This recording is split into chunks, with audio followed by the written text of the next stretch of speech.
Good morning. As we go to the Chitas of today, today is the sixth reading in the portion of Bashalach, and it's called what we call Pashas Hamon. Some people have a tradition to say this reading every single day. They say Pashas Hamon, which is the portion of the man that came from heaven, which is also symbolic to the panos of a yid, and therefore they say this every day to be zeicha to have parnosa tova, to have good man shamayim. The parnosa should come down from heaven like man. So holding on chapter 16, verse number 11. Vidaba Shalom Moshe Leimer, and God said to Moshe, saying, Shamaytis Tlunis Bnei Yisrael, I heard the complaints of the Jewish people. Dabra Leim Leimer. Tell them as follows: Ben Abayim Techlu Basar. In the evening you'll eat meat.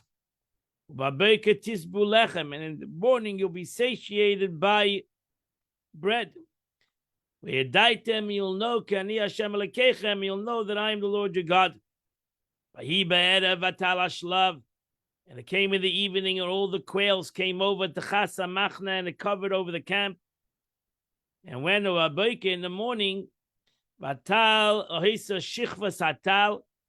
in the morning, there was a layer of dew, Savela Machna, around the camp. Rashi says, Ashlav min shami ma'oid. This is a species of bird that was extremely fat.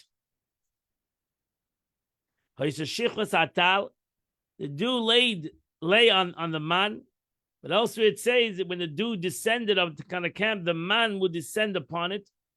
The explanation of the matter is that the dew would descend upon the earth, then the man would descend upon the dew, and then the dew would descend upon it.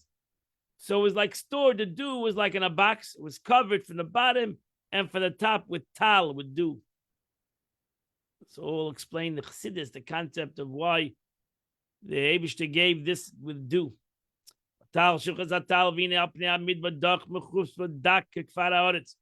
layer of dew went up, and behold, on the surface of the desert was a fine, bare substance, as fine as frost of the ground. Actually, then when the sun would shine, the dew upon the man would rise towards the sun, as naturally for dew to rise towards the sun.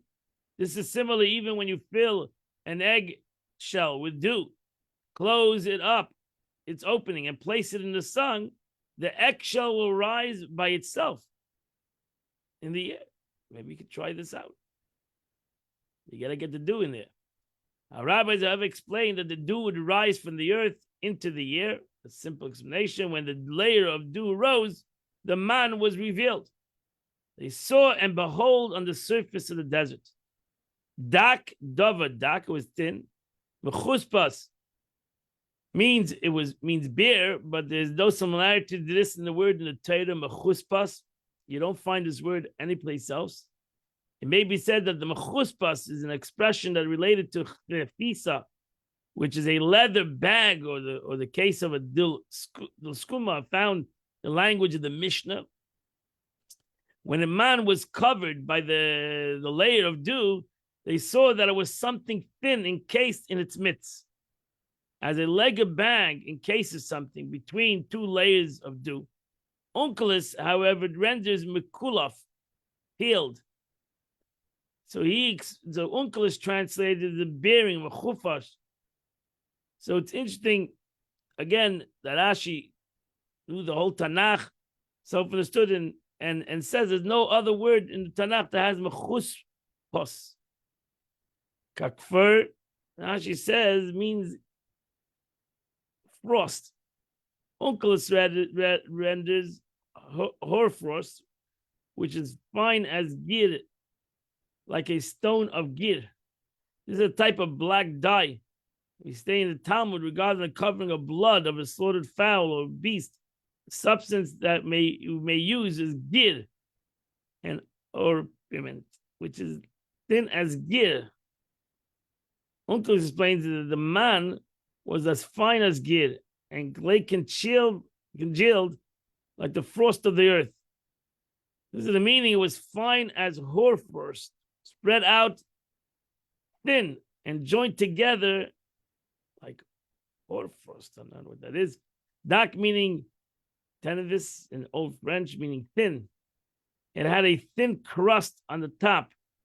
Word like gear that Uncle has translated are added to the Hebrew text, but they have no corresponding word in the verse. Ein la teva b'pasuk.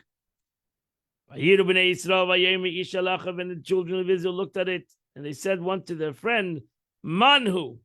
It's man. Ki la yada mahu. Because they didn't know what it was. Vayemi ish aleim hu alechem. This is the bread. Ashanas Hashem lachem la'achal. This is the bread that the Eibishter has given to you to eat. Manhu.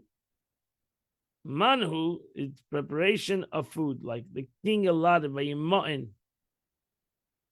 It's something. Man, what is it? Kilayadu, they're not able to call it by name. Now the question really, what was the bracha you make on this this man? This is what God has commanded. Gather of it, each person according to his capacity. An oimer for each person. How many people you have in your family? 10 people, collect 10 oimers. Each person, how many people are in your tent? You take. So you don't have to all go out and collect it. It could be one person goes out and collects it for the entire family. Omer is a name of a measure. It's not the measure, it's a Torah measure. Mishpan Avshesechem, according to the number of people that a person has in his tent, they should take one Omer per person. Vayasu came b'nei Yisrael. This is what the Jewish people did. Vayilkuta hamarbe v'hamamit, and both one who gathered much and both one who gathered little.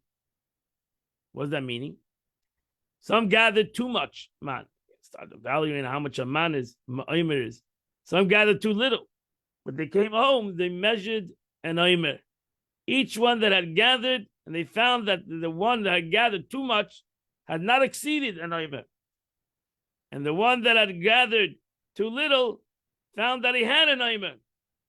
Every person had what he had, and this was a great miracle that happened. One of the miracles that happened with the man. It's not everybody went out with a weight to know how much he gathered. And they counted, and then they, in their house, they measured the omer. They had weights. Well, they had it from Marbe, and the one who gathered much did not have more. And the one who gathered little did not have less. Each person according to its capacity, the omer he collected. This is what Moshe said to him. There's one condition to this man. You're not allowed to leave any of the man overnight. That means at the end of the day, to make sure the man is gone. Shama Moshe self-understood those who did not listen to Moshe. By Yesidu Anoshim Imenu Ad Bacon, there were those who left it over till the morning. Yodim Taloyim, and they were red, they were fully worms. Yivash, and they became putrid, they couldn't use it. Moshe himself to Moshe got frustrated with them. Anoshim is 2. And again, now she says, the Medrash says, this is Dasan and Avidam. Always trying to push the envelope, trying to push the issue. Yodim Taloyim is expression derived from the worms, they got wormy. By Yivash, this verse is transposed because at first it becomes putrid, then it becomes wormy. As it says, it didn't become putrid, now worm was in it. Such is the nature of all things, they become wormy. And that's what they did. They gathered it every morning. Each according to the eating capacity. Whatever was left out in the field, the sun grew hot and it melted. She says, what remained the man in the field melted, and it became streams on which the deer and gazelle drank. And the nations of the world would hunt some of them, these animals, and to taste in them the flavor of man, and know how great the Jewish people, they would pray, wow, look at these Look at the taste. Suddenly they're animals that were running wild, and the drank for this man. And Uncle says, "V'cham Hashem v'namas pashar," the expression of lukewarm water. To the sun, the man would warm up and melt. Nimas, Rashi says, is melt. Thaw out. There's a simile. There is simile to it in the word pashar, in the tractate of Sanhedrin at the end of the chapter, for the which talks about death penalties in the book of the Gemara Sanhedrin. The word v'namas pasha. And on the 6th day on Friday, today, Laktu lechem mishnah, they gathered a double portion of bread. Shnei omer le'echad, they gathered 2 omers to each person, because they had to gather an omer for today and an omer for Shabbos. And all the princes of the community came and reported to Moshe. This was the first Friday of Man. She said that was a miracle. They went and they collected a man, and they found 2 mans. When they measured the tents that they had gathered, they discovered it was doubled. 2 omers for each one. The Agadic Medrash explains, lechem mishnah, unusual bread. That day was favorable, different to the aroma and its flavor. That's why we do lechem mishnah. It's called lechem mishnah. Tonight, we have 2 chalas, the lechem mishnah. Challah of Shabbos, the double challah of Shabbos is different. Food of Shabbos is different. Tastes different. So that's why it's called lechem mishnah, because not only mishnah means double, but it's in mishuna. It's different, because the Torah means only to inform you that the 2 measures. It's written the 2 omers for each one. Rather, it means different.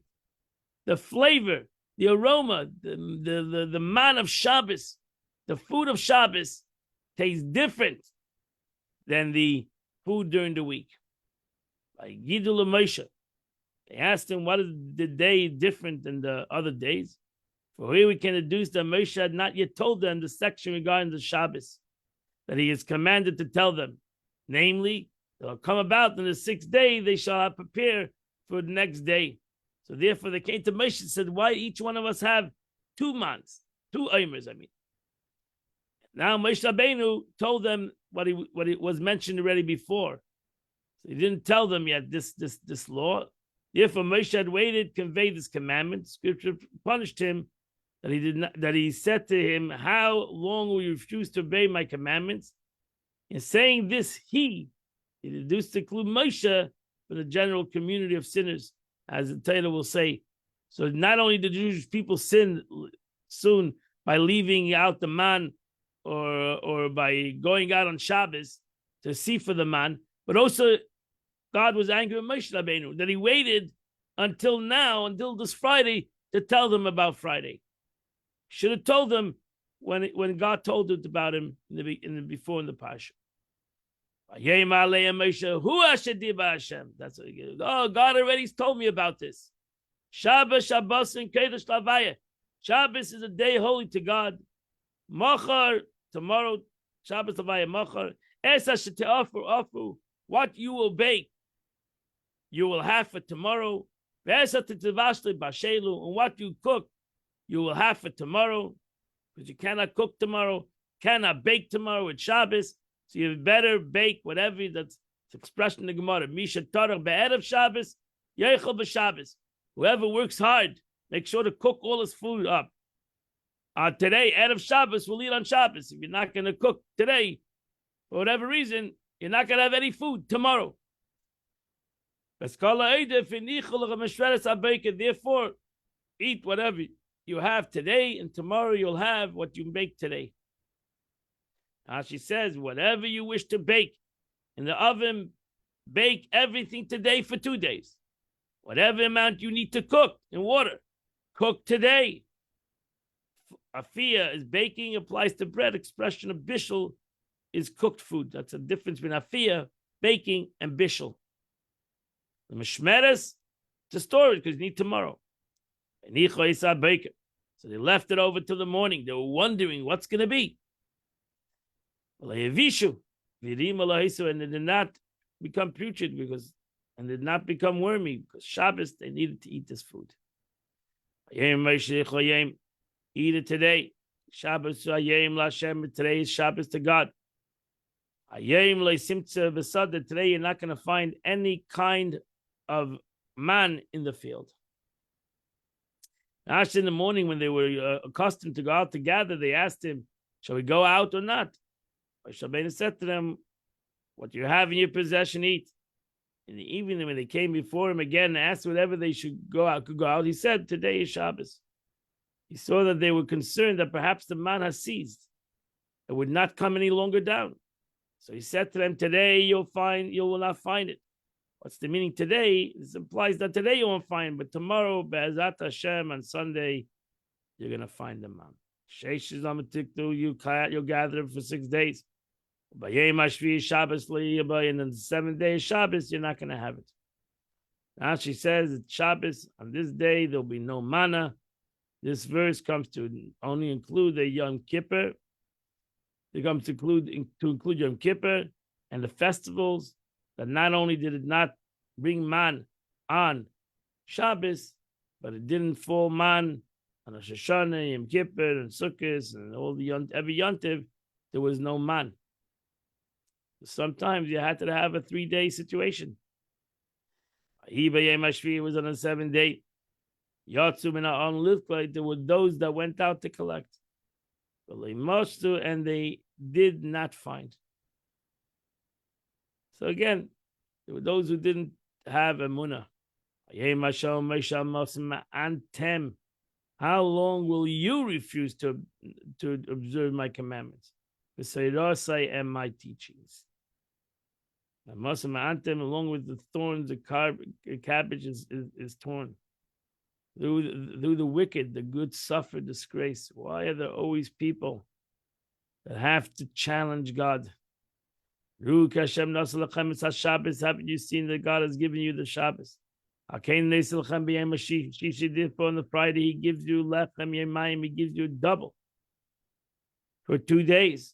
Ish shuvu ish tachtav shuvu ish tachtav ayetz ish mekei mashvila. Each man remain in his place, will not leave his place on the 7th day. Now she says, when you with your own eyes, didn't you see with your own eyes the Lord in His glory warns you about the Shabbos? For this miracle was performed every Shabbos Eve to give them bread. To look at the Abish shows you on Friday that He gives you double. Shuvi ishtachtav. When here the sages support the law, here we learn a new law, Tchum Shabbos, that you're not allowed to leave the city boundaries. 4 cubits. One who leaves the Shabbos limits, which is 2,000 cubits from one city to one, that one is permitted to walk, and no more than 4 cubits from one's place. 3 cubits for his body, and 1 cubit the stretch of his hand and feet.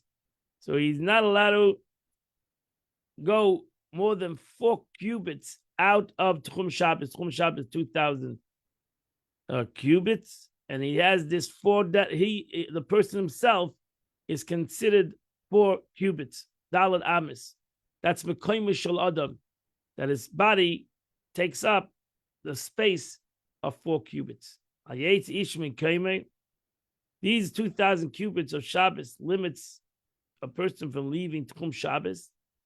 But this is not explicit. For the law of Shabbos, limits are only rabbinical and it's only the Medivus Seifrim.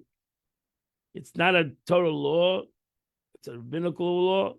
And the essence of the verse was stated regarding those who are gathering the man. So even though Chachamim deduced from here a law of Tchum Shabbos, nevertheless, it's not explicitly in the verse, because the verse is talking about the man. But the Chachamim deduced from this verse the concept of Tchum Shabbos, going out of one's place. From his place. What is considered the place? So the Chachamim came up with even what is considered my city. So my city is my city boundaries. And then we have a 2,000 cubit around the city. So that's why you're allowed to walk 2,000 cubits, which is around a mile, a little less than a mile a mile out of the city limits.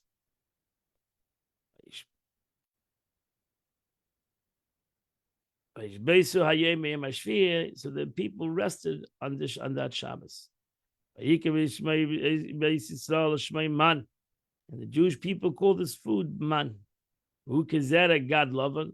It's like a coriander seed. The time of kitzapichas b'dvash, and it tasted like a wafer with honey. So this is an herb named coriander. Its seed is round, but it's not white. The man, however, was white, and it was not compared to a coriander seed except for its roundness. This was a seed, some kind of a seed that came down. It's like a coriander seed, and it's white, but it's not a coriander seed. Kitzapiches, though that was fried in honey, is called iskitin in the Gemara. Iskitin, the language of the Mishnah, and it's translated, and it was just that's why this way the uncle is translated. So it tasted like bread that was fried in honey. Moshe Rabbeinu said, this is what God has commanded you. Take one omer to preserve for your generation. So the Jewish people always see this omer. It's hidden someplace till today. This lechem in a shamayim, put it in a jar, so that from now on people will see this omer. Jews throughout history will be able to see this omer, this bread of heaven. But see some of the time that which I took you out of Mitzrayim. Mishmeres for safekeeping. The days of Jeremiah, when Jeremiah rebuked them, saying, "Why do you not engage in Torah?" They would say, "Shall we leave our work and engage in Torah? For what will we support ourselves?" So Jeremiah brought them out the jug of man. And he said to them, you see the word, this is the word of the Lord. It does not say here, but he says, see, with this your ancestors supported themselves. That's a famous statement that was used many times. Harbe shluchim la'makim. Harbe yeshle la'makim la'hakim mazin le'rev. Harbe shluchim la'makim. Everybody complains, how can I make a living? And the answer is, Jeremiah already said to the people then, the Eibishter wants you to make a living. There are many ways he can give it to you. There's not only one way. The Eibishter has many agents to prepare food for those who fear him. You see the man that the Eibishter gave the Jewish people in the desert. And that's why, again, this is called Parshas Haman. Because a Jew believes that his parnasa comes min hashamayim, and harbe shluchim la'makim. There are many ways the Eibishter can give you parnasa, and therefore your parnasa, our parnasa, should not take away from anything that we are obligated to cite to God and cite to others. Because harbe shluchim la'makim, there are many ways God can give you a parnasa. And therefore, we should connect our parnasa to the man min hashamayim. That in essence, the way we make parnasa is all min hashamayim. It's the man. It's like the man that gave it. Just the shliach. The parnasa is just the messenger, but it's not really the parnasa. The parnasa comes from HaKadosh Baruch Hu. My parnasa, my livelihood comes from God. Just like the man, the Eibishter gave man min hashamayim for 40 years in the desert. And they wouldn't have survived in the desert without this man. And that's why we should always, that's why I said before when I started this, that there are those who read the Parshas Haman, the portion of man every day, to remind them that harbe shluchim la'makim. They had a good day, they had a bad day. Harbe shluchim la'makim. There are many messengers of God. Everything comes min hashamayim. And whatever the message is, it comes min hashamayim. And therefore, there could always be another messenger. Moshe said to Aaron, take one jug, 10 shama moli oimer man, and put into this jug a full oimer of man. Put it before the Eibishter. And this is interesting because this verse seemingly is written before the Beis Hamikdash Mishkan was even built. But nevertheless, this is later. So right, so Rashi says, as Rashi is going to say over here, it's intended as the earthenware jug before the ark. So this man was put aside next to the Arim, which nobody saw. Nobody was allowed into the Arim. This verse was not said until the tent of meeting was built. So this aim mukta mukhla Torah. There's no chronological. This pasuk was said much later, because the Mishkan at this present time was not built yet. But it was written here in this section dealing with the man. But really, it's this verse is for a later time. As God has commanded Moshe, and Aaron deposited this man before the testimony, before the Aron, it's preserved, and the man until today is the man that is with the Aron. Wherever the Aron is today, the man is there with it. Also, the ashes, the paraduma. There's a couple of things that was always with it. The staff of Moshe Rabbeinu. The Jewish people ate from the man. And here we see another thing that you see. There's no chronological order, because the Torah is now going to mention the 40 years, which didn't happen till Shalach, when the Jewish people sent the spies. The Jewish people ate from the man 40 years. Till they came to inhabit the land of Israel. They ate this man. They ate it until they came to the borders of Canaan. Yeshua, until the day before they entered in the land of Israel. And now it's not. Now we're not 30 days missing. For the man fell on the 15th of Iyar, right? We know the man started to fall on the 15th of Iyar when they went out of Mitzrayim, and on the 15th of this, and it stopped. That's the day before they went into Eretz Yisrael. As it stated, the man seized on the marrow of Joshua in the book of Yeshua. Rather, this tells us that the cakes that Israel took out of Egypt, they tasted like the favor of man.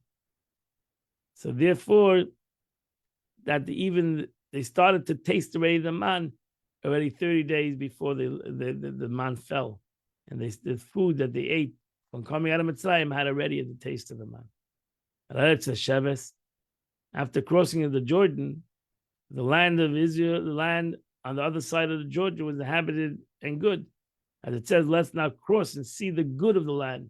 And the other side of the Jordan, the Eretz Nesheves, the beginning of the border, before they crossed the Jordan, which is the plains of Moab, we find that two clauses contradict each other. Right? It means that the plains of Moab, when Moshe Rabbeinu died on the 7th of Adar, the man stopped coming down. So already stopped coming down on the 7th of Adar. They went into that Yisrael on the 16th day of Nisan. They supplied themselves with the man that they had gathered on that day until they sacrificed the Ayim on the 16th of Nisan. And it said they ate the grain of the land and the marrow of Passover. So it lasted for them from the Zayin Adar, from the day that Moshe Rabbeinu died, until the 16th of Nisan, when they went into Eretz Yisrael with Joshua. Omer Asiris Eifu, and the Omer is 1/10 of an Ephah. So the Ephah equals 3 sa, and the sa equals 6 calves, and the calf equals 4 lugs, and a lug equals 6 eggs. Hence an Ephah is 3 times 6 times 4 times 6 is 432 eggs.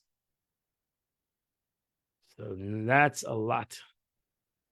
Meaning the space of this place, so you take 432 eggs, you crack them, and you put it into a bottle. That's how much, that's the way the Torah evaluated size, is by the size of an egg. This is the amount of challah, the minimum amount of flour required, the separation of challah. I think it's 5 pounds of flour. Close to 5 pounds of flour, I believe. You have to take challah. If I want to say something over here, 5 pounds of challah and the meal offering. So that means every day a person got enough to do the mitzvah of challah. Every woman got enough every day to do the mitzvah of challah every single day. So that's what they did. So this was the shit of challah. So each one got a around a 5 pound bag of flour that they would have for bread for that entire day. Now we know that Chazal tell us that they had to. There were those who needed they needed some Jews needed to actually grind the flour. Some people got it in flour. Some people got it actually as bread. So it came down in different kind of forms, as the Medrash tells us. Okay, that completes the Chumash Pash Saman, and very special Pash, as I said, and we should read the Pash Saman from time to time. We go now into we're going down to Tanya. We're going to finish the chapter 21 of Tanya. The Alter Rebbe explains to us now what is the concept of Dibur. As we explained, Dibur has within it two concepts, revelation and separation, which means that Dibur has within it the concept of Tzimtzum already, because it's a contraction, separates, it's a different concept. And the Alter Rebbe explained that when it comes to God, he has the first concept of Dibur, which is revelation. To us, Dibur is Tzimtzum. To us, Dibur has both. It's a concept of revelation, but it's also a concept of Tzimtzum. So the Alter Rebbe explains that Tzimtzum, the Eibishter did Dibur because Tzimtzum, the Eibishter wanted that we would understand Dibur. We understand the word of God. So therefore, Tzimtzum is a concept of revelation in a way. Because without Tzimtzum, without this contraction, we would never be able to have this revelation. But Tzimtzum is only concerning us. The Eibishter has no Tzimtzum. By God, there's no Tzimtzum. It's like a professor. A professor might say something and mitzamtzim his wisdom and say something b'dibur in a way that the student can understand, but there's no concept of tzimtzum by the professor. By him, he understands the essence of the knowledge before he uses mitzamtzim his words and after. He's the same professor. So you can take a professor, a great professor that needs to talk to a simple child, and he has to contract his words and bring it down to the level of the child. Doesn't change the professor. Actually shows the greatness of the professor. That the professor can speak, a great professor that has unbelievable knowledge can speak and bring down his knowledge to a child. Doesn't become the child. He doesn't become the knowledge of the child by giving the interpretation to the child. Shows again the greatness of the professor. But the professor doesn't change. It's Baruch Hashem, the child realizes that this great professor, that his knowledge is far beyond him, can come down into understand, it can come down, express himself, and that I should understand as a child. We're all children of God. To us, everything the Eibishter says, we're a child.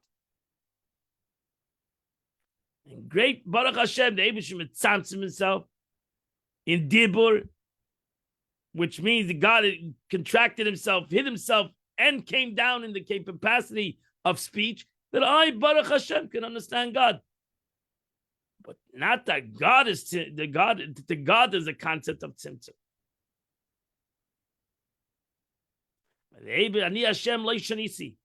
I, God, I don't change. Before tzimtzum, after tzimtzum, it's all the same to me. All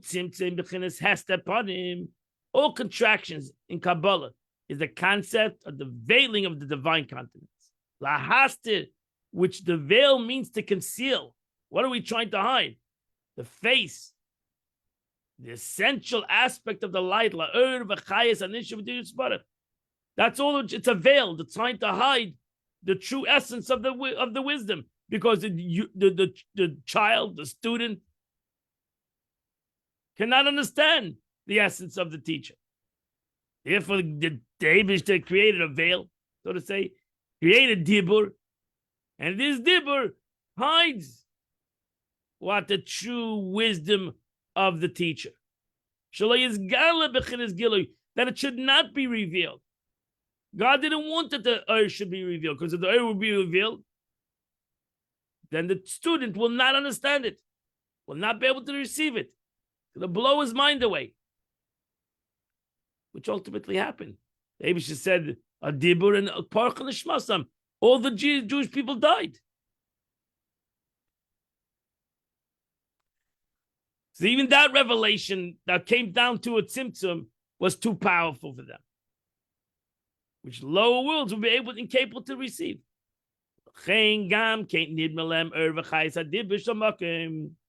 Therefore, too, because of thus obscured through tzimtzum, the light and life force of God's word that is clothed in them appears to them. I think that's why we can take the Buddha Shalom Kadosh Baruch Hu. That's why we can take the words of God and abuse it. Because chas v'shalom, we compare the words of God to the words of man. That it's separate, chas v'shalom, from God.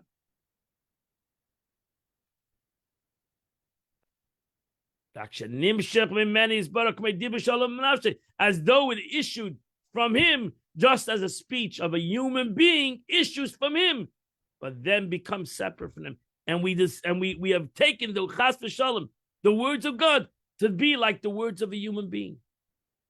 That just like the words of a human being, the tzimtzum, actually the words become separate from me. Chas v'shalom, we say by the Eibishter, there's content of tzimtzum within himself, God forbid.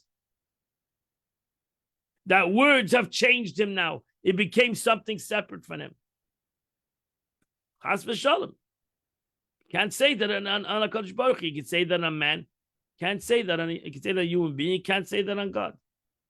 So this false perception of godly life force as something separate from God is possible only because the life force is hidden, and that's why we make mistakes.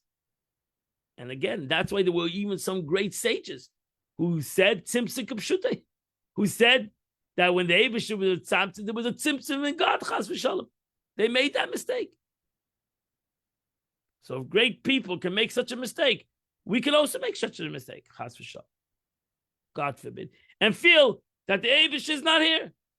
The Eibishter said his words, created the world through dibur, and now there was a tzimtzum. He separated himself from this world. He's not here right now. He's not here. We can ask the question, where's God?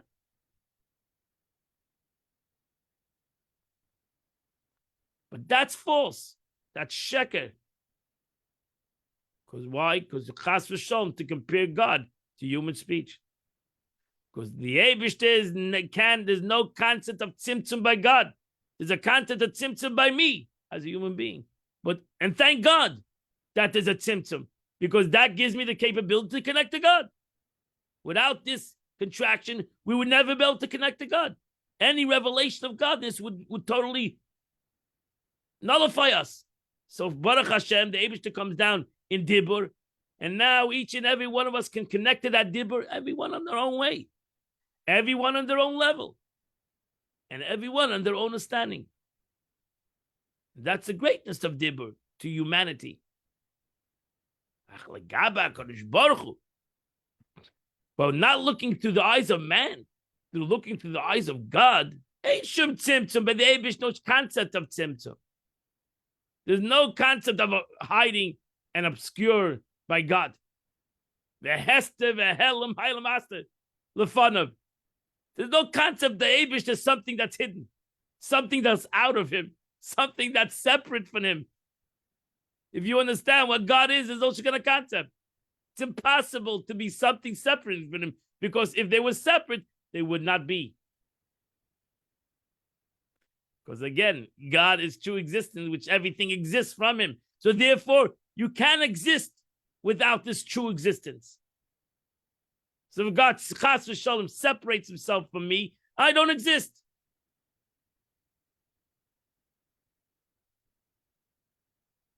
By the Eibishter, by God, concealment and light are the light. This is a very deep concept that the Zohar writes. We say it every day on davening. The Eibishter, there's no difference between light and dark. And light and dark means a lot of things. Sheikha Ka'ira means a lot of things. Darkness and light are two opposites. And they express, and they have they have the meaning of many things: darkness, evil, light, good. Darkness is the concept of negativity, sin, etc., etc. So, but the Eibishter Sheikha Ka'ira. No difference. The Eibishter created the concept of dark, created the concept of light. Each entity has their purpose. The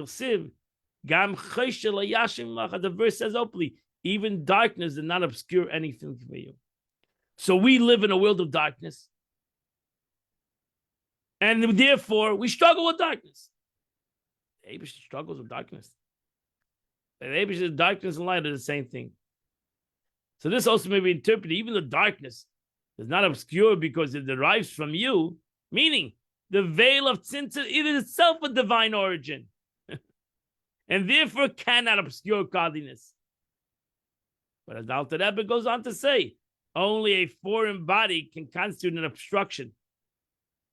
One cannot hide from oneself. So when I play hide and seek as a kid, and I hide from you, I'm not hiding from myself. I'm hiding from you. So I might be hidden from you, but I'm not hidden from myself. So I can't hide from myself. The Eibishter cannot separate himself from himself. For tzimtzum and all these veils are not things distinct from him. Chas v'shalom, heaven forfend, God forbid, since nothing is separate from God.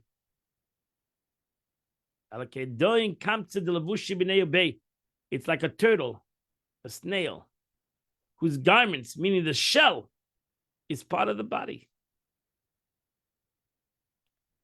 A turtle has a hard shell. Take off the shell, he'll die. It's not a turtle anymore. So to the very shell, the process of tzimtzum that hides godness is godly. Chayshech ka'or. The chayshech is godly, as the or. There's no difference to the Eibush. The chayshech and or both are godly. I know it's hard for people to comprehend that. Kosov, as it's written, Ki Hashem hu Elikim. God, Yud Kei Vav Kei is Elikim.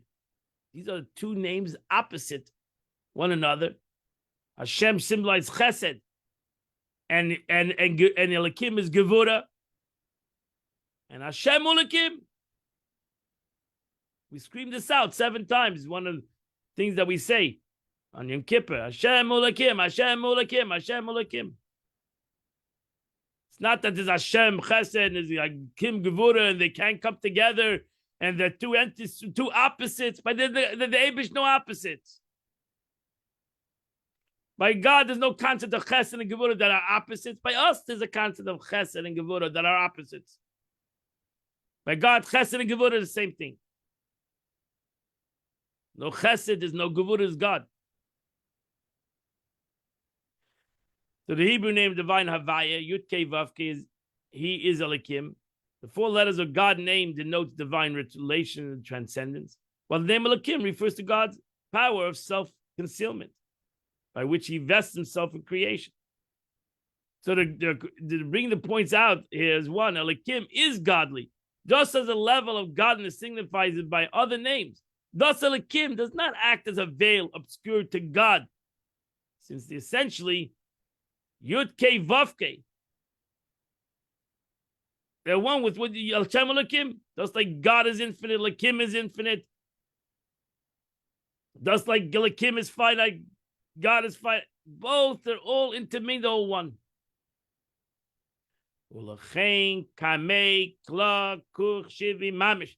Therefore, this whole world in the presence of God is absolutely no account. Moshe Rabbeinu said this in a different expression. Ein oid movade. There's nothing to be afraid of. There's nothing to fear. Why? Because ein oid movade. There's nothing but God.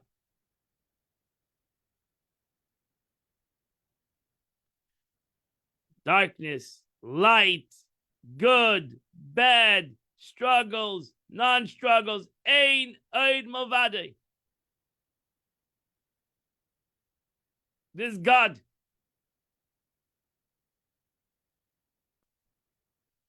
Since God is not affected by Tzimtzum, which makes it possible for created beings to feel as separate from Him, He perceives all of the creation brought into being by His words as being still within their source Himself. Don't get fooled. Don't fall into the trap that Chas v'Shalom to ask the question, where is God? Which is right there. Because the Eibishter has no tzimtzum. There is no darkness. There is no struggles. There's only God. There's darkness, but that's God. There's struggles, that's God. They are in a state of absolute nullification. From His perspective, there are still non-entities that does His expression. They're non-separate entities. They're Him. They're the expression of God. And the fact that their creation is in no way distracts of His absolute unity. He is one, alone, after creation, thus as He is before creation. Adon Olam Hashem Alach B'terem Kol Yitzur Min Uvrav V'hoya V'hoive V'huiyeh. It's all God. God before creation, God after creation, God before darkness, God after darkness, God in light, God in dark. It's all about God. That's why the Gemara says, Bach Havakuk took the entire Torah and everything in it. Put it on one concept. You want to know what the concept, this whole thing that's going on over here, the whole Torah and the whole history and the whole situation. It's all Midal Achas. He put it on one concept, and that is Avaya. Yud Kei Vav Kei, God. You have Elikim. You have 7 names. You have 7 names of God. But Avaya Hu Elikim. That's a Yid screams out, Shema Yisrael Hashem Elokeinu. There's Hashem, there's Elokeinu, there's Chesed, there's Gevura, there's light, there's darkness, there's struggles, there's happiness, there's sadness. It's all Hashem Echad. One concept. Munas Hashem. I believe in God. Everything is God. And therefore, there's nothing, there's nothing in the world. And everything that you feel as something is all because it comes from God. And that's the concept of Emunas Hashem. Not that I believe God is powerful. Not that I believe that God is all loving. Oh, sure that. It's an Achdus Hashem. It's in the unity of God that the Eibishter is one with the world. It's all about God. Self-understood. The Rebbe expressed this already in 2 chapters already, because we finished chapter 2021, which is something we should learn many times, over and over, to understand this, comprehend it, to incorporate it ultimately in our lives. Emunas Hashem, what means Emunas Hashem? Belief in God. In Achdus Hashem, because that's the pasuk, Shema Yisrael Hashem Elokeinu Hashem Echad. in the oneness of God, in the unity of God, as the Rambam writes himself, that there's no true unity in the world but the unity of God. Because ultimately in Tzimtzum, and to us, once the Eibusha was mitzamtzim, then we are two separate entities in the physical world. Two physical things cannot become as one. Only the Eibusha can unite the physical and the spiritual. And make it actually all as one, because the truth is, the spiritual and the physical are both creations of God, and therefore they're both the same.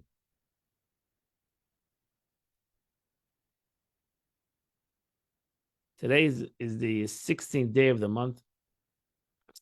With his the chapters in Tillim is Ayin Tes is 79 to 82. If you do those 4 chapters, you do the Tillim of the day. This Shabbos is called Shabbos Shida. It's a loaded Shabbos, Shabbos Shida. It's Shabbos of Shida. We have the Man and Molek. What a Pasha. It's called the Shabbos of Song because we sing Az Yasher, and everybody should try to go to Shul to hear the Az Yasher that is said in the shul. And we should have a Shabbos Shida. We should have a Shabbos of Song, and it should bring the song Az Yasher Moshe that Amir Shem will sing again. Lakan Tchias HaMeson. And here the Gemara says we learn out the concept of the resurrection of the dead and the coming of Mashiach. So let us hope that there'll be a time that we'll start Az Yasher. Moshe Rabbeinu will come again and sing for us this new song, this Az Yasher, this Shida, the ultimate Shida, the coming of Mashiach. And we'll dance all together with the women and their tambourines. The women and the tambourines will come out and dance also. And together we'll dance together, Latzeinu Agdosha, to the Holy Land with the coming of Mashiach, B'meida B'meinu Mamish. I hope you learn all Chitas tomorrow on your own. And then in Mitch Shem, we'll see you on Sunday morning, 8 a.m. We'll continue the Chitas.